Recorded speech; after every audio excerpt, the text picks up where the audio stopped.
சுதந்திர தினத்தை முன்னிட்டு திருச்செந்தூர் கோவிலில் தீவிர சோதனைகளுக்கு பிறகே பக்தர்கள் அனுமதிக்கப்படுகின்றனர்.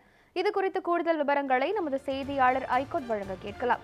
ஐகோர்ட் வேறு என்னென்ன கட்டுப்பாடுகள் விதிக்கப்பட்டிருக்கிறது, மக்களுக்கான பாதுகாப்பு ஏற்பாடுகள் செய்யப்பட்டிருக்கிறதா, விரிவான தகவல்களை பதிவு பண்ணலாம்.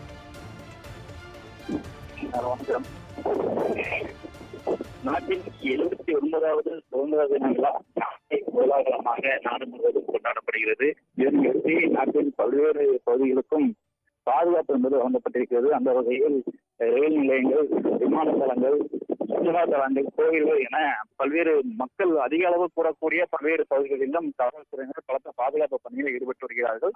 அந்த வகையில் உலக புகழ்பெற்ற ஆன்மீக சுற்றுலா தலமாக இருக்கக்கூடிய தூத்துக்குடி மாவட்டம் திருச்செந்தூர் அருள்மிகு சுப்பிரமணிய சுவாமி திருக்கோவிலில் காவல்துறையினர் பலத்த பாதுகாப்பு பணியில் ஈடுபட்டு வருகிறார்கள். திருச்செந்தூர் கோட்ட காவல்துறை கண்காணிப்பாளர் மகேஷ்குமார் தலைமையில் திருச்செந்தூர் பகுதியில் 100க்கும் மேற்பட்ட காவல்துறையினர் பாதுகாப்பு பணியில் ஈடுபடுத்தப்பட்டிருக்கிறார்கள்.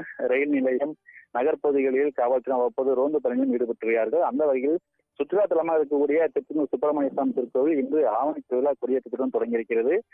இதனையொட்டி தமிழகத்தின் பல்வேறு பகுதிகளிலும் பல்லாயிரக்கணக்கான பக்தர்கள் கோவிலில் கொண்டிருக்கிறார்கள். அந்த வகையிலும் உலக புகழ்பெற்ற தலமாக இருக்கக்கூடிய சுற்றுலா தலம் கோவில் பகுதி என்பதாலும் காவல்துறையினர் தீவிர கண்காணிப்பில் ஈடுபட்டு வருகிறார்கள். அந்த வகையில் திருச்செந்தூர் கோவில் காவல் நிலைய ஆய்வாளர் கனகராஜ் தலைமையில் வெடிகுண்டு நிபுணர்கள் மற்றும் காவல்துறையினர் தீவிர சோதனையில் ஈடுபட்டு வருகின்றனர்.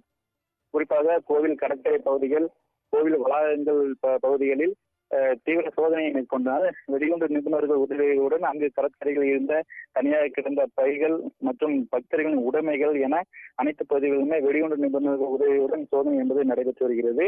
மேலும் கோவில் கடற்கரை பகுதிகளில் இருக்கக்கூடிய அந்த சிறு குறு வியாபாரிகள் இரவு பொருட்களை வைத்துவிட்டு செல்வார்கள். அந்த பொருளுக்கு அந்த மூடி வைக்கப்பட்டிருந்த பொருட்களிலும் வெடிகுண்டு நிபுணர்கள் காவல்துறையினர் தீவிர சோதனை மேற்கொண்டார்கள். மேலும் தனியாக கிடந்த உடைமைகளை கண்டறிந்து அதில் தீவிர சோதனை மேற்கொண்டு அதனை உரியவர்களிடம் ஒப்படைத்தும் எச்சரிக்கையும் காவல்துறையினர் அவ்வப்போது கொடுத்தனர். மேலும் பாதுகாப்பு நலன் கருதி கோவிலுக்கு செல்லக்கூடிய பக்தர்கள் தரிசன வரிசையிலும் பாதுகாப்பு பணி தீவிர சோதனை என்பது நடைபெற்றது. அந்த வகையில் ₹100 கட்டண தரிசன வரிசை மற்றும் பொது தரிசன வரிசையிலும் காவல்துறையினரும் வெடிகுண்டு நிபுணர்களும் சோதனை மேற்கொண்டனர். பக்தர்கள் கொண்டு வரக்கூடிய அந்த அர்ச்சனை பொருட்கள் மற்றும் மலர்கள், பூக்கள், அவர்களின் கொண்டு செல்லக்கூடிய பைகள் என அனைத்திலுமே தீவிர பரிசோதனை என்பது நடைபெற்றது.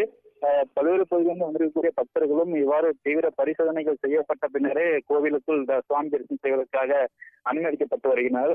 அந்த வகையில் திருச்செந்தூர் கோவில் பாதுகாப்பு பணி என்பது அதிக அளவில் இருந்து வருகிறது. வெடிகுண்டு நிபுணர்கள் மற்றும் காவல்துறையினர் இவ்வாறு வெடிகுண்டு நிபுணர்கள் கருவியுடன் தீவிர சோதனை ஈடுபட்டு என்பது பக்தர்களிடையே பெரும் ஆச்சரியத்தையும் அதிர்ச்சியும் ஏற்படுத்தியிருந்தது. அந்த வகையில் இந்த சுதந்திர தினத்தையொட்டி உலக புகழ்பெற்ற சுற்றுலா தலமான திருச்செந்தூர் முருகன் கோவிலில் காவல்துறையினர் மற்றும் வெடிகுண்டு நிபுணர்கள் தீவிர பரிசோதனையும் மேற்கொண்டு வருகிறார்கள். தகவல்களுக்கு நன்றி ஐகோர்ட்.